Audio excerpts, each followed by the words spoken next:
Yo guys, what's going on? I'm Tim for The Real Sports Talk. You can find me on Twitter at CashKelly_TRST. Also like the Facebook page, The Real Sports Talk.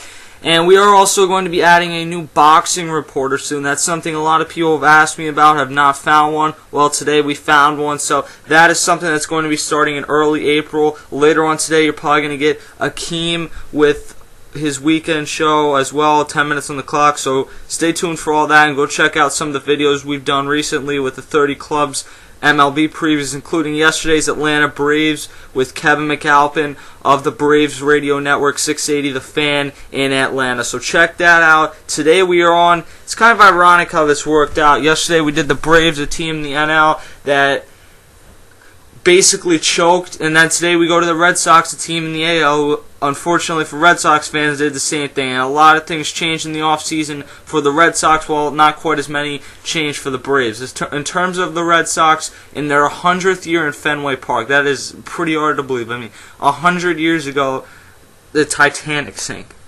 That's 100 years ago. That's when this park was opened. And for a park to be open this long and still be, it looks better now than it did like in the early 2000s. It looked like it was in bad shape then. They've really done a nice job of fixing it up. But there were a lot of things this offseason the Red Sox really did need to maybe change up. With all the reports of the beer and the wings and everything in the clubhouse last year, fried chicken, Terry Francona decided, it was more of a mutual decision, but I think he probably would have been fired, that he was not going to return as a manager. He flip-flopped. He is now working at ESPN. I think he's going to be on Sunday Night Baseball, and they brought in the most annoying analyst on ESPN, Bobby Valentine, to be their new manager. And I got to say, I'm not a real big fan of this move, because I understand that Bobby's trying to take off some of the attention of the club that maybe Terry Francona allowed to be on the players in terms of guys like Manny Ramirez and other guys. He allowed them to bring the attention on himself. Well, Bobby, what he's trying to do is he's trying to bring the attention back on him rather than having it be across the whole team. And that can work for a short period of time. I'm not saying it's going to. Long term, do I see him there as long as Terry Francona is there? Hell no. I think that, Curt Schilling said it, that he's kind of put some rules in place that, for example, this is what Curt Schilling was saying the other night on Baseball Tonight. You know he's a Red Sox and everything. What Curt Schilling said was that he put that rule in last week that everyone had to ride the team bus, and then Josh Beckett drove away in a limo last week. So there's all these there's all these like rules he's putting in place, but if you're not going to enforce it, then it's not really going to do a ton of good. So that is the first move. The second move is they allowed, and this one I think was a really big mistake, they allowed Theo Epstein to leave. I guess they made a trade for some piece that really was nothing. They traded him over to the Chicago Cubs, so Theo Epstein will be the new president there. He was a GM here. They brought in Ben Sherrington as their general manager. And one of the things I'm interested to see is what Theo Epstein did for the most part was he allowed what he did, and one of the reasons he even quit once and came back was that he wanted to do things his way. He wanted to bring up the younger type players through the Red Sox farm system rather than doing the old AL East Yankees type thing and just trading it away for the superstars, even what the Phillies basically do now. He wanted to bring up and develop some of his own guys, and you see that on the team now with guys like Dustin Pedroia, John Lester, Clay Buchholz, Daniel Bard. But then you also see certain cases with guys like Carl Crawford, where he signed, and Adrian Gonzalez, who he traded. But even a guy like a David Ortiz.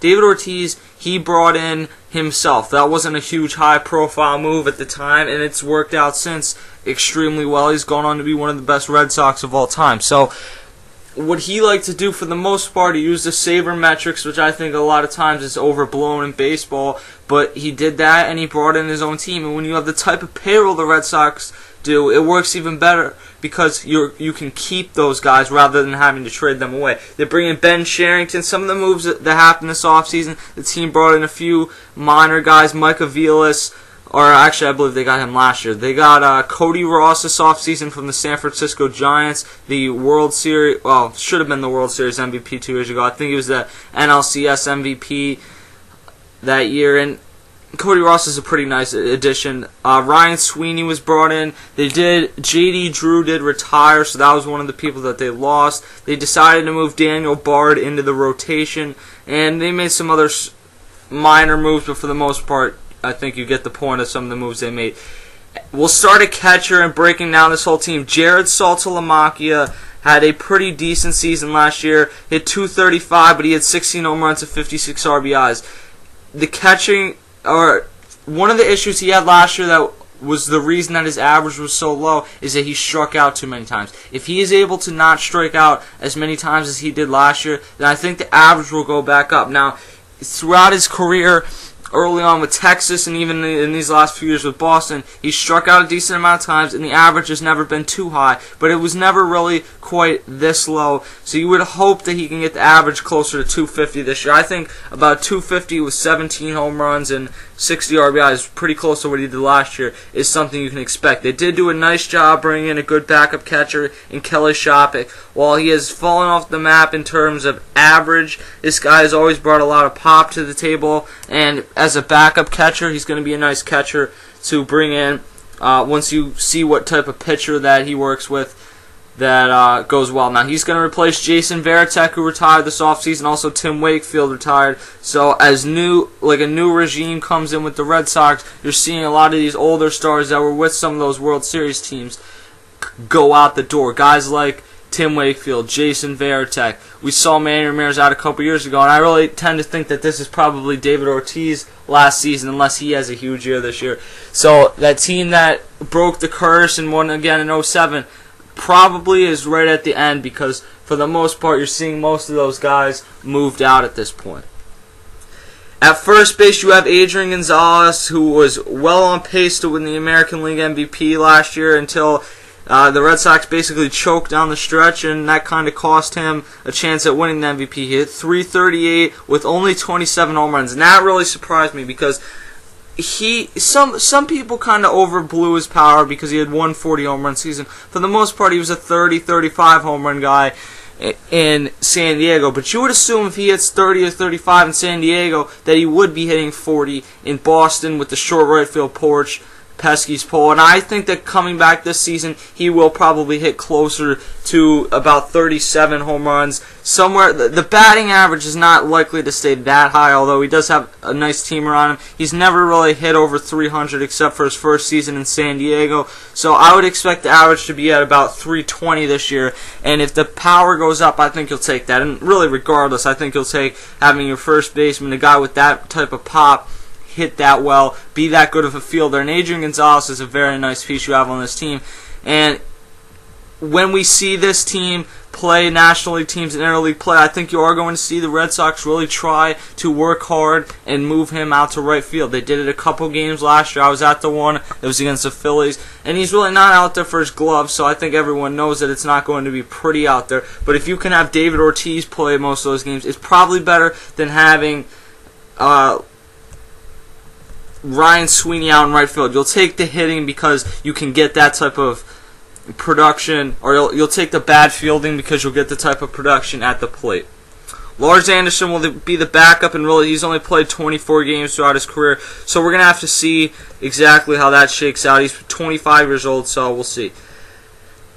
David Ortiz comes back as a DH, had another nice year last year, got the average back up over 300 for the first time since 2007, hit .309 with 29 home runs and 96 RBIs. And while he's not the same guy who used to hit 40 and 50, and I think some of us know why he was doing that, he still ended up... There was a time a couple years ago where it really looked like he was falling off the map. The year he had 23 home runs, that was 2008.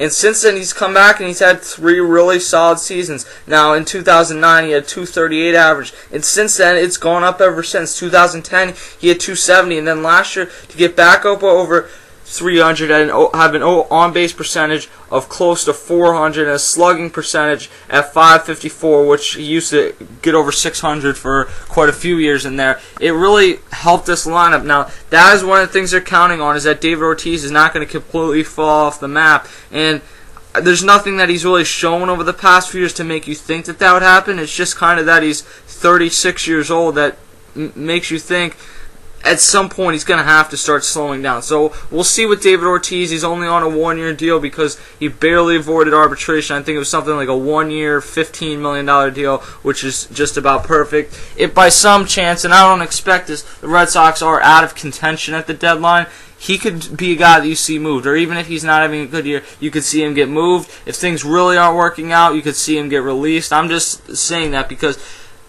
I think that if things do not go well this season, a lot is going to be they're going to shake a lot up with this Red Sox team, because I think that they are trying to get a new regime in there.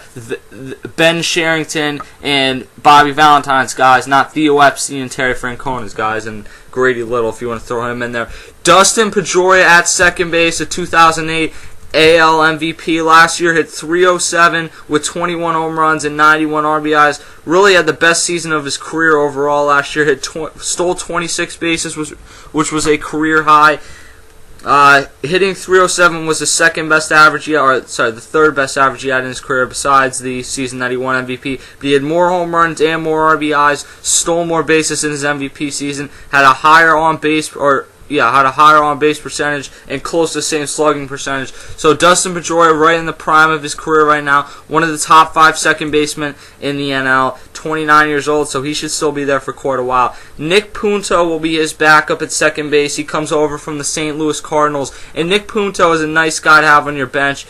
Last season in 63 games, hit .278 with 1 home run and 21 RBIs, but he's a good fielder and he can play pretty much anywhere in the infield, so that is a nice piece to have on your bench. He's also in competition over at shortstop. Doesn't look like he's going to win, but he's in competition with Mike Aviles, who comes over from the Royals. Last year in 91 games combined with both the Red Sox and the Royals, hit .255 with 7 home runs and 39 RBIs, and I really question why the Royals gave up on this guy, because while he had 2 bad seasons in 2009 and 2011, 2008 and 2010 looked really nice, and one of those bad years he only played 30-some games, so 2008, in 102 games, he had .325 with 10 home runs and 51 RBIs. At that point, many thought that this guy was going to be one of the best overall shortstops in the game.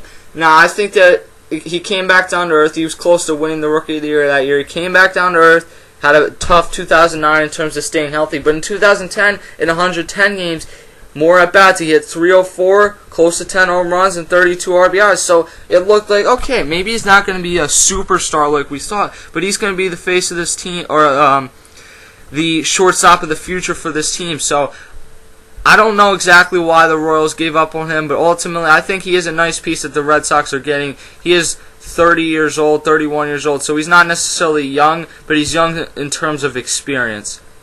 Kevin Youkilis over at third base, and if by some chance Nick Punto wins that shortstop job, Kevin Youkilis will have Mike Aviles over at third base backing him up, and Mike Aviles could even get some looks at second base if Dustin Pedroia needs a day off. So either way, you have you're going to get a good bench piece and a decent starter out of whoever you pick. Kevin Youkilis over at third base, he can also play first base. I think we all know that. Last year had .258 with 17 home runs and 80 RBIs. A disappointing season for him. You want to get closer to 2008 and 2009 Kevin Youkilis that was hitting over .300 with close to 30 home runs. The power has just gone down over the past few seasons. Now, 2008 was clearly the best season of his career, but even in 2010 when he hit .307, we saw the home runs go from 27 in 2009 to 19 in 2010, and 94 RBIs go to 62 RBIs. He drew less walks. He struck out not quite as much, but he didn't have as many at-bats either because he's had trouble staying healthy over some of these seasons too. So you want to see Kevin Youkilis stay healthy because when he's out there, he is one of the most productive players in the MLB. Carl Crawford out in left field had a real tough season after coming over and signing an 8-year deal in the offseason last year with the Boston Red Sox. Carl Crawford in 130 games hit .255 with 11 home runs and 56 RBIs. So the one thing I saw out of Carl Crawford last year, and I felt like people did overrate him in free agency because ultimately he's a really good leadoff man. He was that for years. He's going to, for the most part, hit over 300 or very close to it. He's going to steal 60 bases. But you cannot give $100 million to those guys over 8 years You can't give that type of money to someone who doesn't have power or isn't a really good pitcher. Those are the type of people that deserve the 8 and 7 year contracts. Like a 4 or 5 year deal, I think would have been a lot more ideal for Carl Crawford. That being said, they're not in that situation. I do expect somewhat of a rebound year for Carl Crawford this year. He's hitting in a better overall lineup than he probably was in most of those years he was in Tampa Bay. So I think he'll hit close to 300 this year with about 14 home runs and 65 RBIs. So ultimately, you're not getting the production you would have hoped for, but it's going to be closer to that than you got last year. And even the stolen bases were way down to 18 last year. The Red Sox aren't a team that's going to steal a ton, so that's part of it. But I think he'll get close to 30 stolen bases this year, maybe even 40. Cody Ross will be his backup. Had a tough season last year. Hit 240 with 14 home runs and 52 RBIs.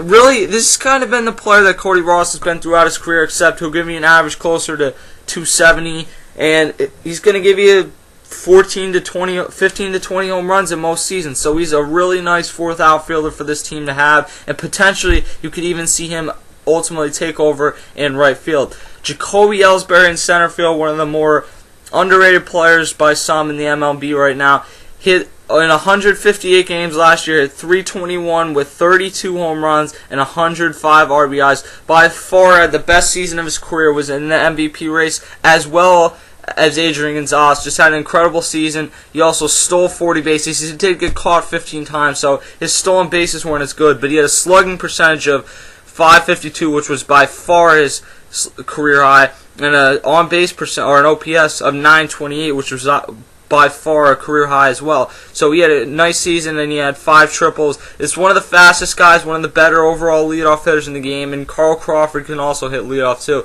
So having these guys 1-2, if you can get both of them going, is really nice, because you can get them on, you can steal, or even if you don't steal, you have guys like Adrian Gonzalez, David Ortiz coming up that can hit them in. So you're in a nice situation if all goes well. Now, that certainly didn't happen.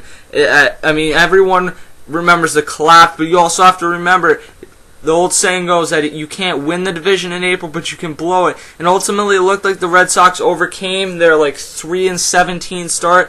But if you win 1 or 2 more of those games in April, you don't have to worry about that collapse, and you would have been going to the playoffs. Terry Francona's still the manager. Theo Epstein's still the general manager. I mean, a lot changed because of that, and it wasn't just a September collapse. It was also the type of season that they had in April as well. And for a while there, they did look like the best team in the MLB, and ultimately fell off the map towards the end of the season. Darnell McDonald will be the backup center fielder and also get some looks in right and left field. In 79 games for the Red Sox last season, he hit 236 with 6 home runs. He'll bring you some pop off the bench, but overall he's more in there as a defensive replacement and also as a pinch runner. Ryan Sweeney is listed as a starting right fielder at this point. In 108 games last year for Oakland, he had 255 with 1 home run and 25 RBIs. And this is really the problem the Red Sox run into, is in any other division, you can say, okay, you know what, we got one bad guy overall on our lineup. And I don't even want to say bad guy, but you have one guy that you really should not be a starter in the AL East. And you could even maybe make the case, too, with Mike Aviles if things do not work out.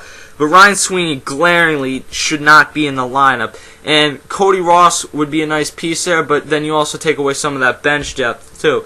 And in most divisions, you can get away with that because you have a starting rotation that if people can stay healthy, which has been a problem, that you can bail your way out. But when you have 2 teams in that division that are already good and will probably make the playoffs, in the Rays and the Yankees, you're running into that problem, and you say, okay, well, you had the second wild card, but you also in the American League West, you have 2 teams that are really good in the Angels and the Rangers, and then in the Central, you have the Tigers, and who knows who will step up. And that's kind of the issue that the Red Sox are running into, is that they're just they're not quite as deep as some of the other teams in that division.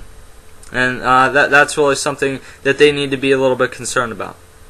Then we switch over to the starting rotation, which already lost John Lackey for the year. I think he had a torn ligament in his elbow, something like that. The way he's pitched so far in his tenure in Boston, that may be actually a blessing in a sick way, if that's how you want to put it.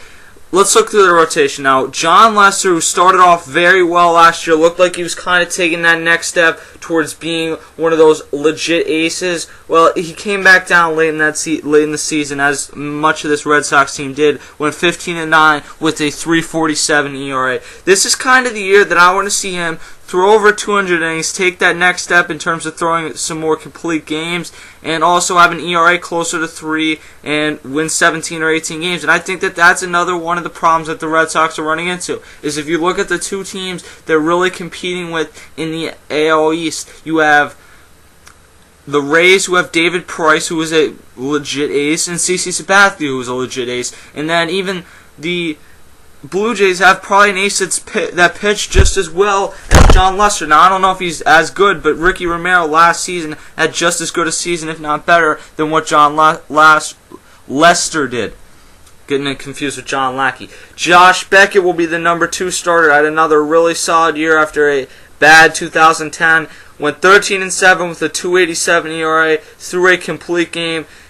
He's kind of had trouble staying healthy over the past few years, so I think that they purposely kept his innings down under 200, but he pitched close to 200 and one complete game. He's not what he used to be. He's probably not going to give you 20 wins anymore, like the year that he should have won the Cy Young, but he's going to give you close to 15 or 16 wins and probably an ERA close to 3. So he is a very solid number 2. And in the AL East, you really need a lot of pitching depth, which is why the Blue Jays are probably not a legit contender. Clay Buchholz at the number 3 spot.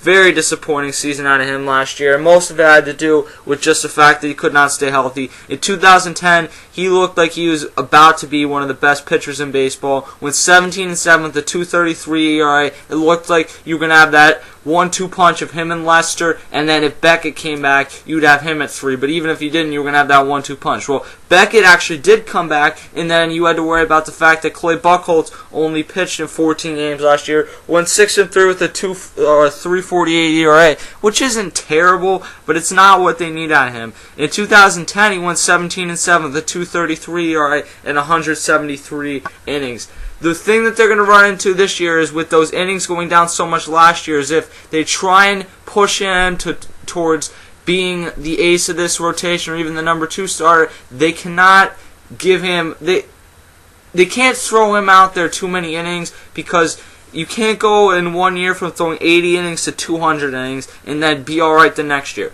Long term, I think that the best thing to do for his health and his career, if you really want him to be a legit superstar pitcher for this team, is have him pitch about 160, 170 innings this season. So keep him as your number 3 starter and don't put any more expectations on him than that, because I think you may be surprised. He may pitch like an ace this season. He certainly did in 2010 when he went 17-7 to 2.33 ERA. So hopefully he gets closer to that than he did last year.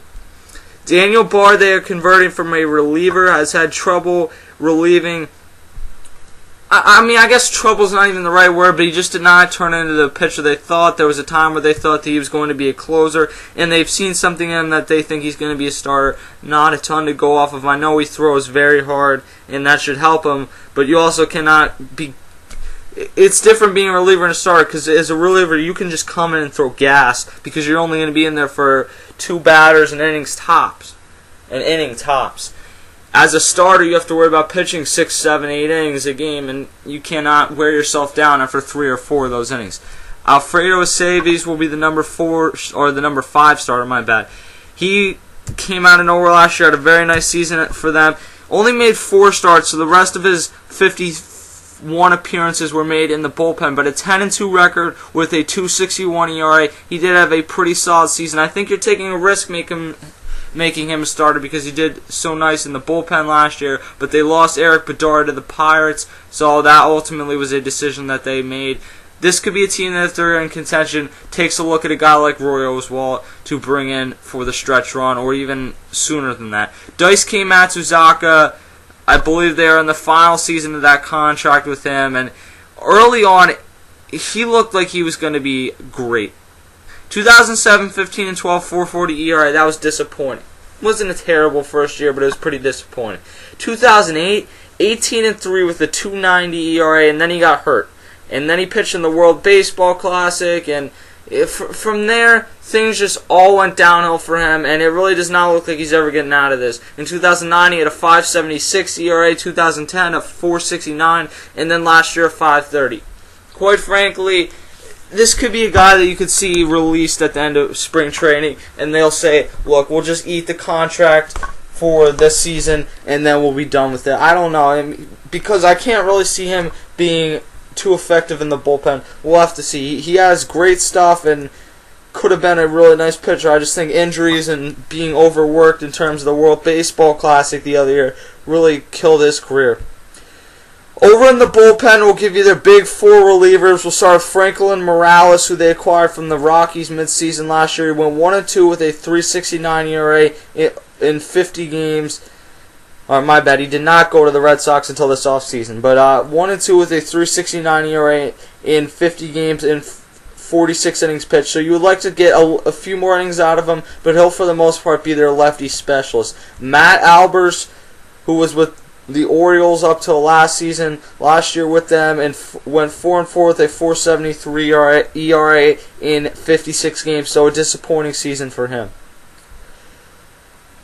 Mark Melicon, with Houston last year, had a very nice season.